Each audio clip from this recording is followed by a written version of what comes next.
Hello, everybody. Welcome. If you don't know who we are, I'm SL and this is Ian, and we are we're two out of the three co-founders at Impact Central. Gordon Eichhorst is our other co-founder, and we're going to spend about 10 to 15 minutes today unpacking the positive benefits that one-to-one support can have on a person's overall effectiveness. Working with founders, we've really seen how this can directly positively impact them and their business. And this can be, for example, through coaching and mentoring, each of which has its own merits. And we both had the opportunity to see lots of people flourish in this way. And we wanted to try and share some of that and understand maybe what the component parts are. And also it's an opportunity to understand a bit more about Impact Central if you'd like to learn a little bit more. So Ian, you've worked with people across a range of capacities as a coach and mentor and in various other ways as well. What have you observed about how people can be the best versions of themselves through the many experiences you've had in this area? Yeah, thanks, Estelle. And a question that's really important to me, and I think one I'd love to talk about a bit more. So I guess first off, kind of in high level now, all of us would recognise the positive effect that just a great conversation can have on someone's effectiveness. I know I've been key decision points in my life, and just being able to talk about that with someone else has been really, really helpful. So I think we'd all recognise that has actually been even harder in lockdown. So for example, I've found it like deliberately important to arrange to speak to people regularly, so we keep in touch. We can't always solve problems by ourselves, so conversations to us are really, really important. Sometimes it might just need somebody to listen to us, and the conversation might need no more than that. It might just need a good listening ear. So just yesterday I was listening to someone who I know is finding it challenging to settle into a new organization.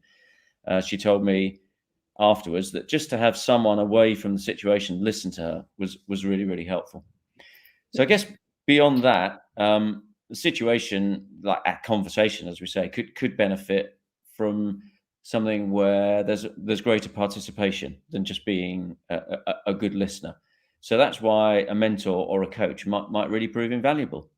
Yeah, and I guess it's really important to outline the difference between a mentor and a coach, because often those words are used interchangeably and they are quite different.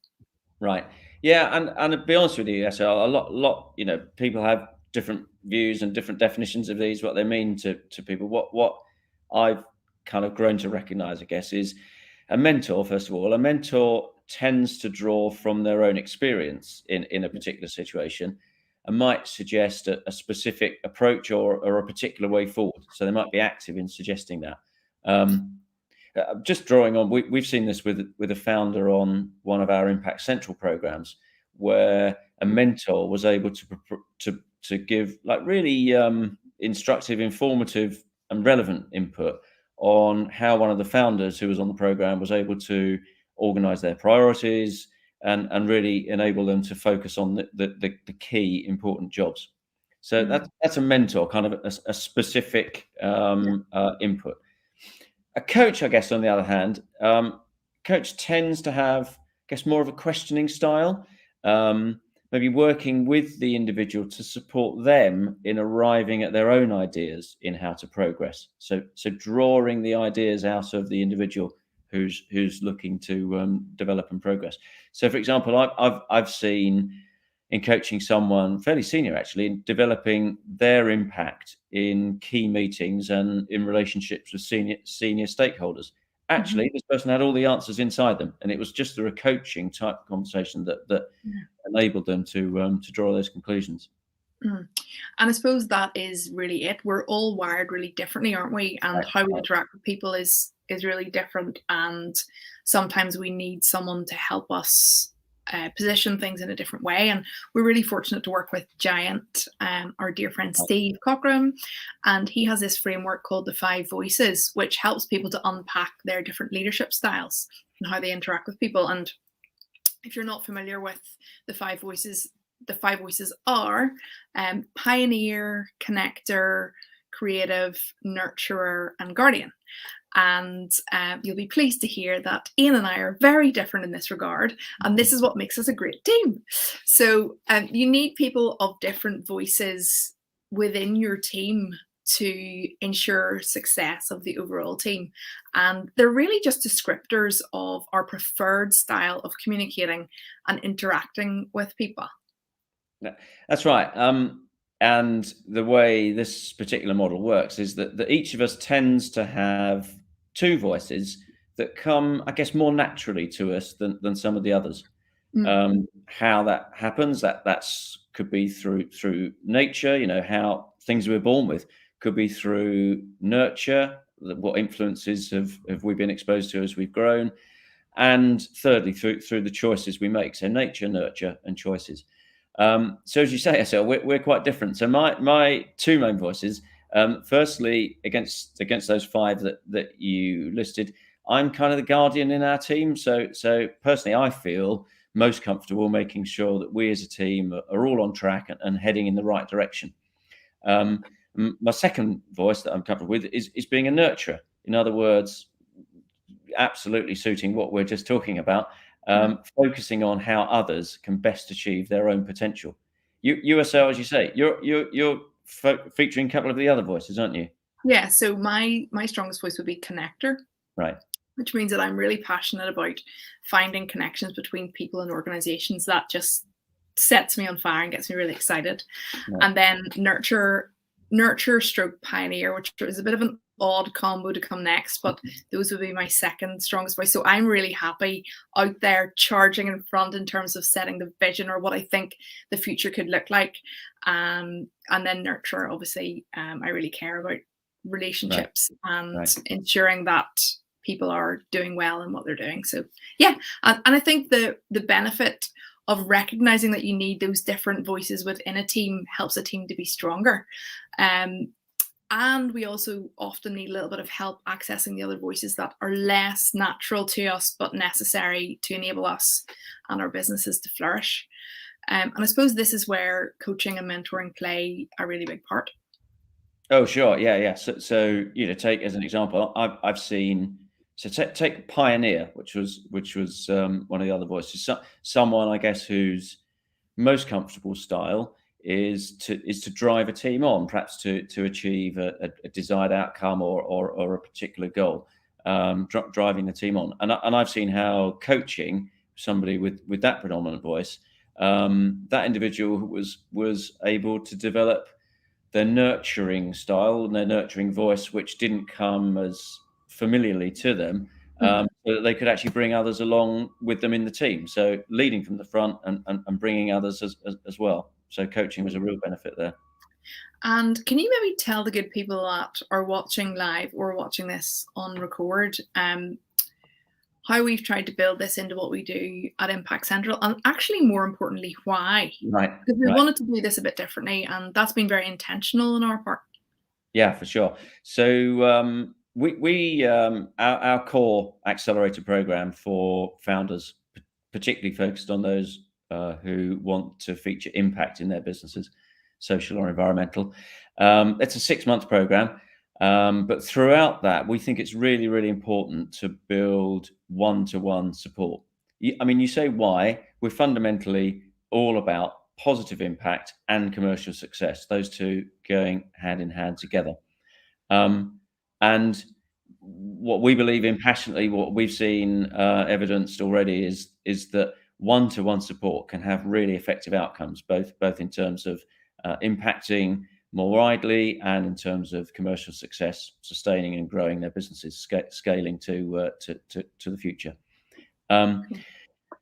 Our program, I guess, deliberately has a real focus, therefore, on the founder, and we back that up with one-to-one support throughout the 6 months. So right from the get-go, our core team will have regular one-on-one catch-ups, both built into our schedule, but also I think it's fair to say reflect. I mean, you recognise this as well, ourselves. You know, we try to make ourselves always available. We're trying to be always approachable, such that if there is an issue that a founder wants to chat through with us, then you know, we're there and ready and able to have that conversation. So that one-to-one support is definitely there throughout.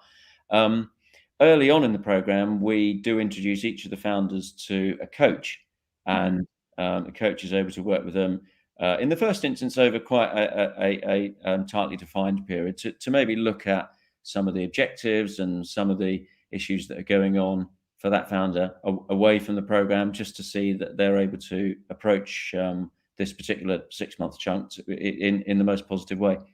So that's coaching, happens in the first half. Then in the second phase of the program, that's the latter 3 months, that's when mentoring really comes into its own. And what we do there is we introduce founders to a mentor, a lead mentor, to work with them on their business plans, on their objectives, on their priorities, to really make sure that they're focused, that they're getting the best support they can, to really make sure that they're making as much progress as they can in the available time. So yeah, throughout the 6 months, really trying to get that one-to-one support. And I guess you'll have seen, plenty of examples already of how the entrepreneurs we've worked with have kind of benefited from that. Yeah, I think there are a few people that really stand out in this regard, and it's so awesome to see people progress through the program and how they come along maybe at the start feeling very nervous about certain aspects. One in particular, one person was really quite nervous to speak up at the beginning. By the end of the program, you could really see how they'd really grown in confidence in knowing that they're an expert in something, and also having the confidence to really share it freely and willingly. Whereas before there was a lot of hesitancy in terms of, will I contribute to this conversation? Will I not? Yeah. I can see that being a direct aspect of the coaching and the mentoring side of things. And then someone else didn't love maybe public speaking so much. And the presentations are a really key part of being a founder. Yeah, right. Exactly. Yeah. And they really grew. They found a medium that really worked for them. And as soon as they found that, something clicked, and they've been absolutely flying ever since. So it's been so awesome to see it visually before your eyes, because you can really see that those relational aspects are key to the progress that is made. Right. Because we do share, don't we, really, with all the founders that work with us. I know it might sound a bit of a cliche, but our line about better founders. Yeah, so we say that better founders build better businesses, because we focus on the founder. We feel that if you focus on your own leadership style, and you know yourself and you know what your blind spots are, then you have a much better ability to lead others, because you're more self-aware, and also you know what it's like to be on the other side of you. So there is this really fun exercise that Steve does during the leadership segment. Later on in the program, that thread continues throughout, and it focuses basically on what is it like to be your voice when you're having a good day and when you're having a bad day, and then the team dynamics of that. And then through coaching and mentorship, you can tease that out a little bit more. So if you have some rough edges that need to be smoothed off, there's plenty of opportunity for that too. But we just wanted to jump on here for a few minutes just to give you a bit of information on the mentoring and coaching side of the program. We run 3 programs every year. The next one's starting in January. And our commitment is that we really give you our time and energy throughout that 6-month time frame. As Ian has said, the first half of the program, the accelerator bit, is 12 weeks, and there's a coaching element within that. You have your own dedicated coach. And then the second half is much more led by you and is the mentor-driven side of things. So you're driving the second part of the program, and the mentor is working alongside you on those bits of your business that you want to untangle. So we've got 3 events coming up that you might want to learn a little bit more about. Wednesday, the 24th, is demystifying the legal structure of your venture. Join us on Showcase on Wednesday, the 1st of December. If you'd like to see where you and your business could be at the end of March, then come along for that.